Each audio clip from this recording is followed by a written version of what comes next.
Facebook pretty much showed everything. Video. I'll have to send it to you, but yeah, it pretty much showed everything, how the time gets changed up every time Reddish throws this little signal. I mean, it's pretty obvious. Yeah, and ever since the year Belichick was stealing plays from other teams. Stealing plays is part of the game. I mean, don't they steal signals in baseball? They have somebody listen to the other team's Don't they steal plays. signals in baseball? You can't run your own plays. Now, from the other team, you run your own plays, not the other team's plays. Plays in football are. Yeah, they're all pretty much the same. But they're not all the same. But why would you have someone listen to the other team's plays? Their wording might be a little different, so you may not be able to understand what the wording is. I mean, you know what AA82 lead right is? I don't. Okay, then say if you heard me calling in the game, me and you playing a game each other, and you hear my headset go off and I say AA82 lead right. Actually, what play am I running? Okay, recording other calls. I mean, that should be like illegal. Why do you have to have someone else listening to even? It's just like them little signs college football coaches hold up. They hold the big old billboards up with the 4 pictures on it. Yeah, I always wonder, Bill, what is that Eventually, you're going to be able to figure out what it is. Is that what that's for? They have those big cars up. Are those plays? Yes. Okay. Those are plays, formations, and stuff like that. Okay. I always just wondered that. We're going to go to a break right now, so we'll be right back after this short timeout. The Shabby Sheep Cake is Laurel's newest bakery, located at 1519 Bush Dairy Road across from Mississippi AG. The Shabby Sheep Cake specializes in some of the best baked goods around the free state. You should try some of the cupcakes. They also offer some cool cake decorating classes for everyone. So why not give Ashley a call at 601-433-7999 for your next party, get together, or church social. Take it from us, they know their sweets. Tell them you heard about them on Something to Talk About.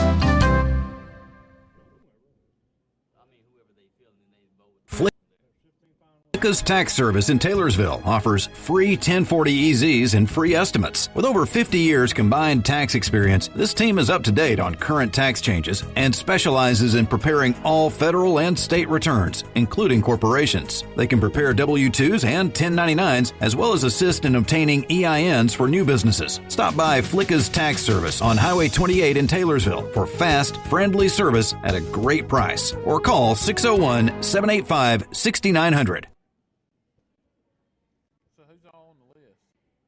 Flicka's Tax Service in Taylorsville. Hub City Madness is about making people aware for the various forms of rock music that is lived and made in our great city of Hattiesburg. Mississippi is the birthplace of rock and roll, and we need to act accordingly. Hub City Madness takes place at the Thirsty Hippo in downtown Hattiesburg on Saturday, March 24th at 6 p.m. and Sunday, March 25th at 4 p.m. We will have 20 bands, and they're all from Hattiesburg. The bands are as followed: Flipside Radio, Stellatone, Under Orbit, Mississippi Shakedown, Piss Fist, Electric Witch, Elder, Pleather, Florida Men, The Squid and the Whale, Brother Joshua and the Quickness, By a Thread, Year of the Vulture, Cicadas, Cloud Wars, Eye Jammy, Judy and the Jerks, Swamp Temple, Soft Spot, DD Cat Piss, and the Fuzz Coffins. Thanks to these local sponsors: Hattiesburg Tattoo, Shipley's Donuts of Hattiesburg, The Thirsty Hippo, Rock 104.5, Sunset Screen Printing. Hattiesburg Tattoo opened in September 2015 by Brian Jordan and Stony Boy. Their motto is doing badass tattoos for the hard-working people of Hattiesburg. They currently have some of the best tattoo artists in the Pine Belt area, including Brian Jordan, owner-artist, Stony Boy, owner-artist, Tay Cole, artist, Hunter Applewhite, artist, Kim MacArthur, artist. Brian holds Best of the Pine Belt for 2015 and 2016. We're the home of Halloween's free tattoo day. With Big John, Kinsley, and Billy Ray, you know you're getting your penny's worth of information compared to those local radio guys who still play with Star Wars toys. You're listening to Something to Talk About.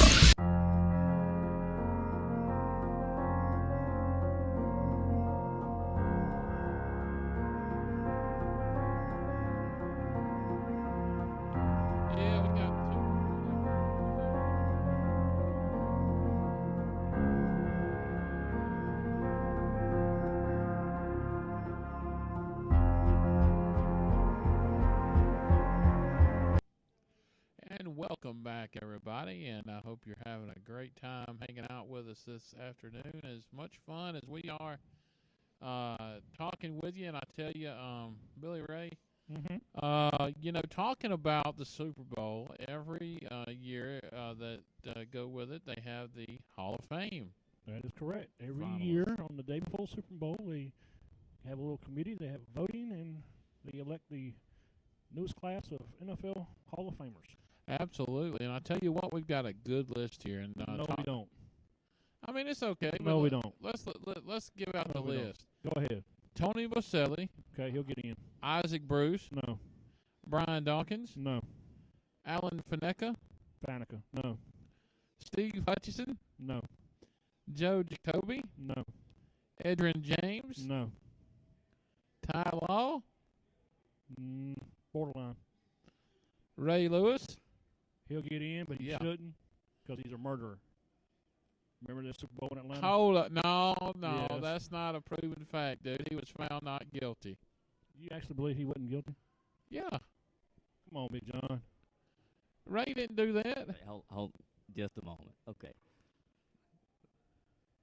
We just there with the players, so we gonna get in the Hall of Fame. Yeah. Okay. Okay. Yeah. Okay. Based on their ability to play, that's right. Ability to play. Not things that happened that right. That they've already been not guilty. Right. Ray Lewis The is getting NFL in. Hall of Fame is just like the Baseball Hall of Fame. Pete Rose, is he in the Hall of Fame? No. Why? Because he bet on baseball. Barry Bonds, is he in? There's a big difference. Is he in the Hall of Fame? No. There's a big difference. What's the difference? I like Pete Rose. I like Pete Rose. But he bet on baseball, dude. If Ray Lewis was sitting there playing, when he was playing. Kansas just said in the Hall of Fame for their playing performance. And I'm telling you, Pete Rose was betting on baseball when he was playing. But his performance. There's a big difference. But his performance should put him in the Hall of Fame. Is there a difference in that, Kinsley? But his performance on is the there field a difference in that, Kinsley? What do you think? In the Hall of Fame. Big difference. What do you think? Let's hear from Kinsley. You're starting to sound like Jabba there because you're contradicting yourself. No. I'm not. Oh, that was a big insult right there, buddy. Okay, well, I'll put it to you like this. If any one of these guys had anything to keep them out of the Hall of Fame, I'm pretty sure they wouldn't be on the list. So, what about Pete Rose? Okay, well, I just know the name. As far as what he did, I don't know. Does he need to be in the Hall of Fame? Well, I mean, was he successful as a coach or a player or anything? Yeah, he was successful. What was his record? I'm not. He led in RBIs. Is that right? Okay. Pete Rose. He's the all-time hits king. Oh, that's right. Not RBIs.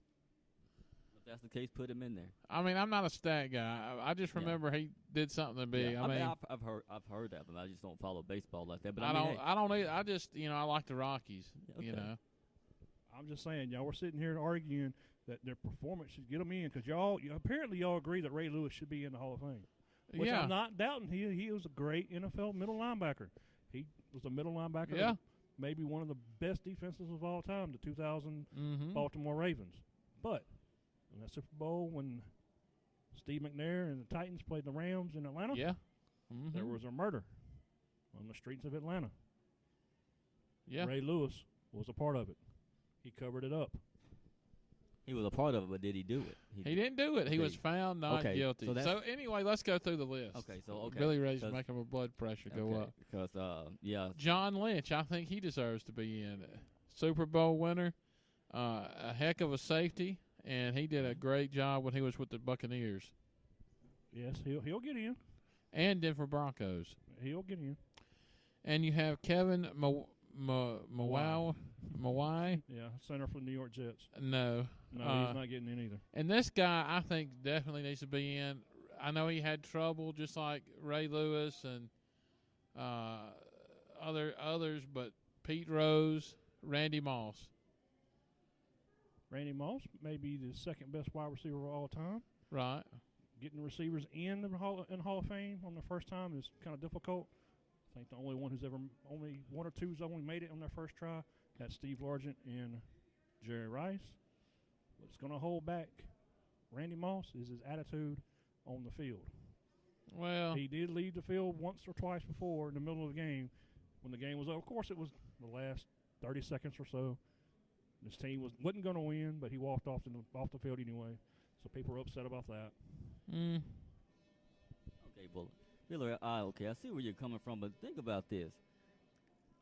How many players who have been voted into the Hall of Fame or even been considered, how many of them have a squeaky clean record? You will hardly find any player who has done absolutely nothing. I mean, there's no such thing as a perfect player. Okay, well, that argument, remember last weekend or the weekend before that, we were talking to XFL. Vince McMahon, you have any kind of criminal record, you're not playing in the league. Well, that just eliminates about everybody. Okay. I don't think he was. And if that's the case, then okay, so be it. I mean, you should consider that before you set the rules. Okay, if you can't have a criminal record, okay, well, is that going to leave anybody? I mean, you got to think about certain things like that. That is, so going on the list, Randy Moss, I think deserves to be in, but he may not get in. I don't know. With Randy Moss, he will get in because they're going to have at least 4 or 5 inductees into the Hall of Fame this year. With the Super Bowl being in Minnesota and him being a former Minnesota Viking, I think he gets in. Yeah, I do too. I mean, he was with the Vikings. Don't be surprised if he doesn't make it, because some of these reporters may hold that little him mooning the fans in Green Bay. That was class. That was funny. But and him walking off the field, that may hold him back. Yeah. And here's another guy that's had some problems, Terrell Owens. Another guy. Terrell Owens deserves to be in the Hall of Fame. He does. He's actually, I think he was better than Randy Moss. I agree. But he has an attitude. What do you think, Kenzo? I mean, he does have a bit of an attitude. He was more of a showman when he scored that touchdown in Dallas. He goes on to the star and throws his arms out. Yeah. Everybody look at me and the popcorn incident and the signing of the football or TV camera or whatever he did. So he was just more of a showman. But he does deserve to be in, and he is being held back for all his little incidents he made, like crying on the post conference where that's my quarterback, and him getting thrown out of Eagles practice for about a week when he went home and worked out on the driveway. Yeah, and I get what you're saying, Bill. I just think that they're going to hold all these things. It's a character issue. Okay, I mean, I understand. I mean, there's not one play. I mean, look at Odell Beckham. I mean, he acts like a crybaby on the sideline. But, I mean, the guy, he's a good ball player when he shows up and performs. But, I mean, you can't just say that, somebody shouldn't be elected just because they have some type of issue. I mean, they're a ball player. They perform well on the field. I'm not saying he shouldn't be elected. I'm just saying to hold him back a couple of years. No. I mean, okay. T.O.'s been holding back for 3 years. So if you hold them back a couple of years, it's still not going to change the fact they did something. I mean, you say Ray Lewis committed a crime. Holding him back 5 more years is not going to change the fact that, he did something. It's not. You're going to consider the fact how he performed on the field. That's what you need to consider.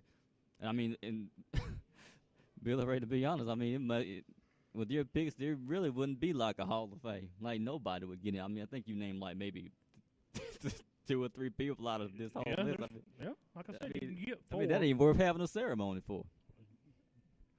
They'll elect 4 or 5. No.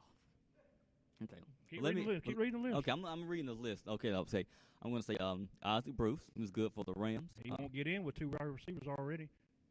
If you let Randy Moss and or T.O., then Isaac Bruce ain't going to get in. Not this year. They're not going to let in 3 wide receivers. They may not even let 2 in. So there's a set number that can be. No, it's not a set number. It's just the way it goes. But there's just like special teams. There's ain't but 2 kickers in the Hall of Fame. Okay, but I mean, is there a rule saying that 3 wide receivers can't make it? No, there is no rule. But I'm just saying that doesn't happen. It hasn't happened yet. And it's not going to happen now. How do you know that? Because I know. But you just said there's no set rule of how many players in a certain. How do you know what is going to happen? I'm not saying that, but you just said there's no way 3 wide receivers are going to make it in. No way 3 wide receivers will make it this year. Are you just saying this year or ever? This year, ever. Or this year or ever. Okay. Well, that means, okay, if that's the case, then I'll go with Randy Moss and Terrell Owens. Okay. I love Randy Moss for the speed and hands.